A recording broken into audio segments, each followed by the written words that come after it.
foi Germano Almeida que contou uma história uma vez, muito lenda, que Deus está a fazer mundo, né? Demorar 7 dias de fazer essa obra que a gente vive.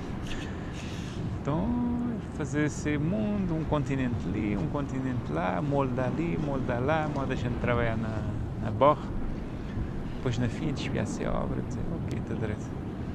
Muito bem, mas lá é aquele está que uns restos de sujeira na mão, então ele resolveu limpa a mão, esfrega a mão, caiu aqueles restinhos de poeira e ele está a dizer que aquele é que fazer Cabo Verde, né? Aqueles grãos de poeira caíram no Oceano Atlântico e ficar o arquipélago cabo-verdiano formado. Poeira de Deus. Ainda bem que poeira de Deus.